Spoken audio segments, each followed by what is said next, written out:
Hoy vamos a meternos de lleno en un relato clásico de Robert Louis Stevenson que nos hará pensar, y mucho, sobre el verdadero precio de los deseos. Es una historia que nos lleva a explorar los rincones más oscuros del alma. Pensemos en esto por un segundo. ¿Qué pasaría si el mayor deseo de alguien viniera con una maldición de la que es imposible escapar? Esa es la pregunta que está en el centro de todo esto. Y nos obliga a cuestionar hasta dónde llegaríamos, qué estaríamos dispuestos a sacrificar por tener eso que tanto queremos.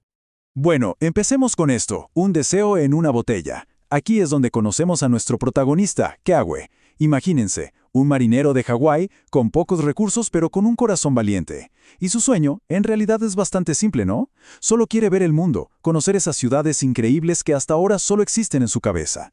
Y su viaje lo lleva nada más y nada menos que a San Francisco. Ahí está él, en una colina llena de casas que parecen palacios, y queda fascinado. Mientras admira una casa que parece perfecta, como de juguete, conoce a su dueño. Y aquí viene lo interesante. Este hombre lo tiene todo, una riqueza que uno ni se imagina, pero carga con una tristeza que se le nota a kilómetros. Esas son las palabras exactas de Keawe. ¿Se dan cuenta del anhelo que tienen? Y aquí es donde nace la primera gran ironía de la historia. Porque esa alegría que Keawe se imagina es justamente lo contrario a la miseria que consume por dentro al dueño de la casa. Tremendo. Entonces, el hombre le revela el secreto de toda su fortuna. Y es una botella. Pero ojo, no es cualquier botella. Se dice que está hecha de un cristal forjado en los fuegos del mismísimo infierno. Tiene un color así como lechoso, con unos destellos rarísimos. Y adentro se mueve algo, una sombra, un fuego. Sí, es un diablo que concede cualquier deseo material que se te ocurra. Pero, claro, como en todo buen pacto, hay reglas. Y aquí es donde la cosa se pone peligrosa. A ver, la botella te concede cualquier deseo material, lo que sea. Pero, y este es el punto clave, si el dueño muere con ella en su poder, su alma queda condenada para siempre. La única forma de deshacerse de ella, venderla, pero siempre por menos de lo que se pagó. Y ojo, tiene que ser con dinero de verdad, monedas, porque si se vende por el mismo precio, ¡pum!, la botella vuelve mágicamente.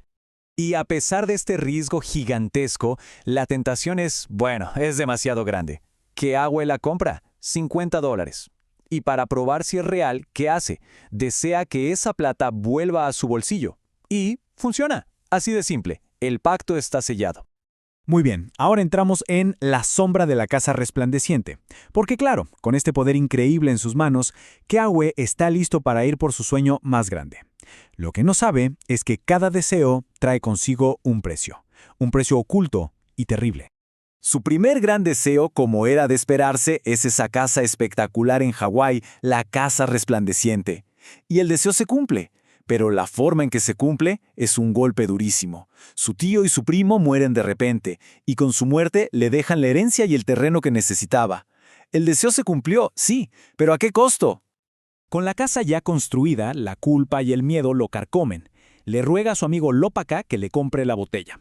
Pero antes le muestra lo que hay adentro, le muestra al diablo. Y la visión es tan aterradora que esa misma noche Keawe no aguanta más. Saca la botella de su casa. No puede soportar tener ese mal bajo su mismo techo. Y bueno, parece que al deshacerse de la botella todo mejora. Keawe encuentra la felicidad de verdad, esa que la plata no puede comprar. Se enamora de una mujer, Kokua. Pero justo cuando su vida parece perfecta, el destino le juega la peor pasada.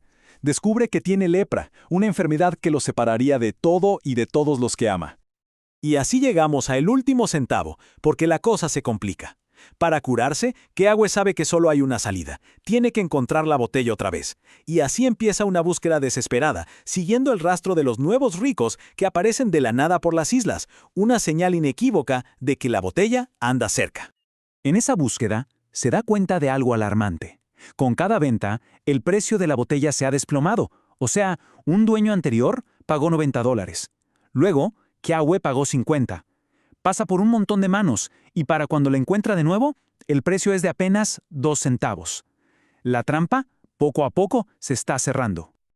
Por fin la encuentra. El dueño es un joven pálido muerto de miedo y la botella cuesta 2 centavos. ¿Qué significa eso? Que solo queda una venta posible por un último céntimo. Quien la compre después de eso será el dueño final. No podrá venderla nunca más. Jamás. Y es en este momento donde vemos la verdadera fuerza de su amor. Tiene que elegir una vida con Kokua o salvar su alma. Y Keawe no lo duda ni un segundo. Compra la botella por ese último céntimo. Su lepra se cura al instante, pero el precio es su alma. Acepta su condena eterna por amor. Pasamos a la última parte, una salvación accidental. Keawe y Kokua se casan, pero la felicidad es pura apariencia. Por dentro, a Keawe lo consume el terror de saber que está condenado. Y Kokua, claro, se da cuenta, ve su dolor y no va a parar hasta saber qué es lo que pasa. Cuando Keawe le confiesa todo, la reacción de Kokua es increíble. En lugar de desesperarse, se le ocurre un plan brillante. Resulta que ella se da cuenta de algo clave: viajar a Tahití. Ahí, la moneda francesa, el céntimo, vale menos que el centavo americano. Un centavo equivale a 5 céntimos, que significa que de repente tienen 4 ventas más posibles. Una genialidad. El problema es que, incluso en Tahití, nadie quiere comprar la botella. La angustia de Keawe vuelve con todo. Y entonces Kokua toma una decisión radical. Ya no soporta verlo así. En secreto, le paga a un anciano para que le compre la botella a Keawe, y justo después ella se la compra al anciano. Toma la maldición para sí misma. Un sacrificio de almas, literalmente. A la mañana siguiente, Keawe se despierta y se siente libre, liviano. Pero nota algo raro en Kokua, una tristeza profunda. Empieza a sospechar, la sigue y la encuentra, sola, mirando la botella con un horror indescriptible. Y en ese instante, todo encaja. Entiende el increíble sacrificio que ella acaba de hacer por él.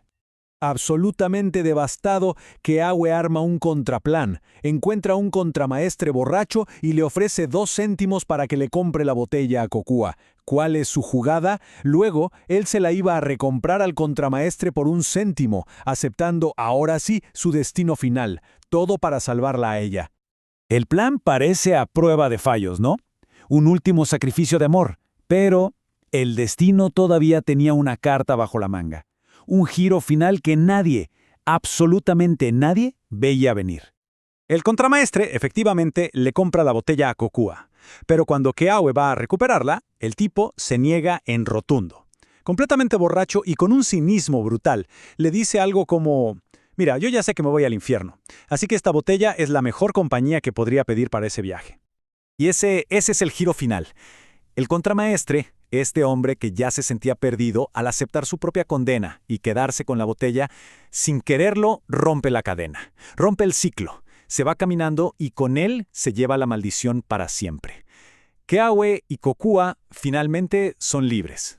Al final, Keawe y Kokua vuelven a su casa resplandeciente, pero ahora entienden que su verdadero tesoro no son las posesiones. Y la historia nos deja con esta pregunta: ¿qué es más valioso? ¿La riqueza material que todos pueden ver? ¿O una felicidad íntima, forjada en el sacrificio y el amor verdadero?